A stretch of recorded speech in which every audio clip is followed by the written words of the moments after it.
Hey mga kababayan, sa mundo natin ngayon, napuno ng mga kasinungalingan. Ang katotohanan talaga ang unang nabubulok at nadudurog. Pero alam nyo, kasama kayo mga kawok, kaya nating itayo ulit ang tama at labanan nito. Sumali na kayo sa ating YouTube channel membership. Sama-sama tayo, panatilihin nating malaya at walang takot ang boses natin para sa bayan. Salamat talaga sa mga solid nyong suporta. Mag-subscribe na sa hashtag #WalkWithLand channel membership at maging bahagi ng masigla nating laban. Hashtag laban para sa katotohanan. Hashtag #WalkWithLand. Mga kababayan, mabuhay!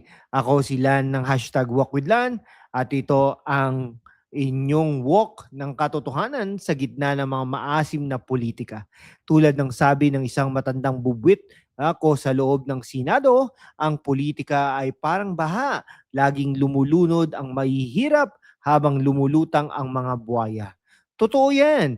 Ngayon, pag-usapan natin si Senate President Pro Tempore Panfilo Ping Lacson. Sabi niya, painful to see colleagues in trouble, but we follow the evidence.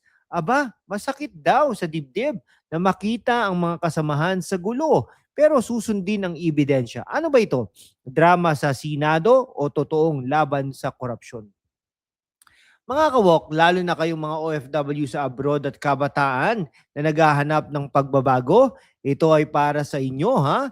Bago tayo sumubsob, mag-subscribe na kayo sa channel ko, click that button, hit that bell, at sumali sa membership para sa exclusive content. Sama-sama tayo sa laban para sa katotohanan. Shoutout sa mga taga-Pilipinas, kayo ang backbone ng bayan, at sa mga taga nasa United States, Canada, Australia, United Kingdom, Hong Kong, United Arab Emirates, Denmark, Japan, at Italy. Salamat sa pagtitiis sa homesickness habang nanonood kayo. Kayo ang mga bayani na nagpapadala ng remittance pero narito para sa katotohanan. Ngayon, mga kababayan, balikan natin ang pinagmulan nito. Ang Senate Blue Ribbon Committee na pinamumunuan ni Lacson ay nag-iimbestiga sa multi-billion pesos anomalies sa flood control projects ng DPWH. Ebidensya mula sa dating DPWH engineers tulad ni na Henry Alcantara na nag-testify tungkol sa rigged bidding at kickbacks. Sabi ng ombudsman, walang recantation. Seems like noise. Lang daw ang mga chismis. Pero sinong implicated? Mga colleagues daw ni Lacson. Posibleng ibang senador tulad ni na Amy Marcos at Rodante Marcoleta na nag-criticize sa probe bilang cover-up o stagnant. Aba, ha? Bakit ba? Bakit ba laging flood control ang problema? Dahil ba ang pera ay lumulunod sa bulsa ng ilan? Ay, milyong-milyong piso ang nawawala taon-taon sa mga proyekto, hindi natatapos habang mga mahihirap sa Metro Manila ay lumulunod sa baha. Ayon sa Senate records, ang probe ay nagsimula nung nakaraang taon at si Lacson ay nagsabi, the investigation must be fair and follow where the evidence leads. Wow, Ito ay hindi lang korupsyon, systemic failure na nakakaapekto sa climate change resilience natin. Mga youth, ito ang legacy sa inyong iiwan. Huwag ninyong hayaan na maging business as usual.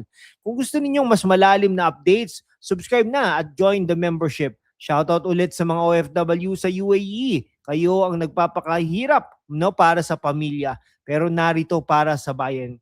Mga kawok, pag-aralan natin ng maigi. Si Lacson bilang chair ay nagiging matigas. Evidence has spoken, sabi niya. Pero witty na obserbasyon, parang soap opera. Masakit daw sa puso, pero susundin ang script ng ebidensya. Okay, bakit ba implicated ang mga senador? Dahil sa pork barrel-like allocations sa flood projects. Si Amy Marcos ay naghint ng Senate cover-up habang si Marcoleta ay nagsabi ng stagnant probe. Ang ombudsman ay nag-deny ng recantations at ang probe ay nag-reveal ng shocking testimonies mula sa key actors. Ito ay halimbawa ng cronyism sa gobyerno, sa ekonomiya. Ang korupsyong ito ay nagdudulot ng inflation at kawalan ng trabaho para sa mga kabataan.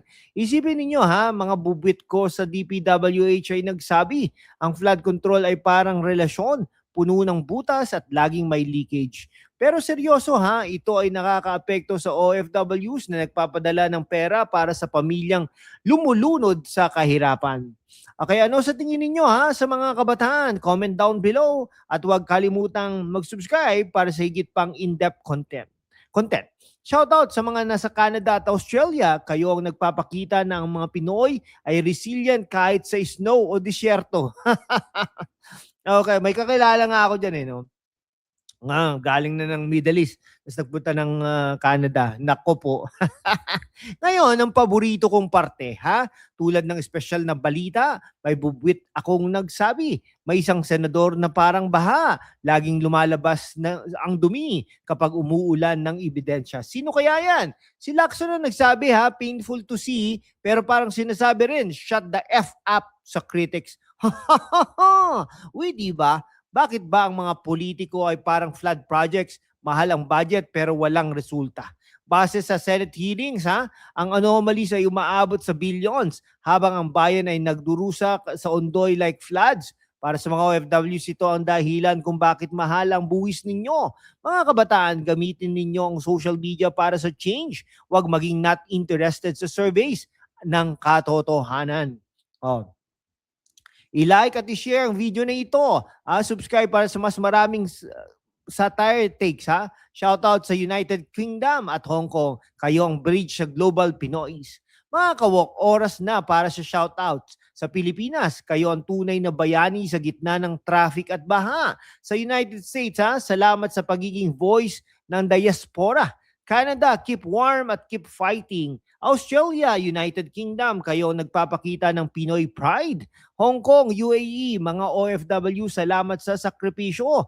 Denmark, Japan, Italy, kahit malayo, connected tayo. Sumali sa community, subscribe, join membership, at mag-comment ng inyong thoughts. Para sa mga kabataan, ito ang oras nyo para mag-lead.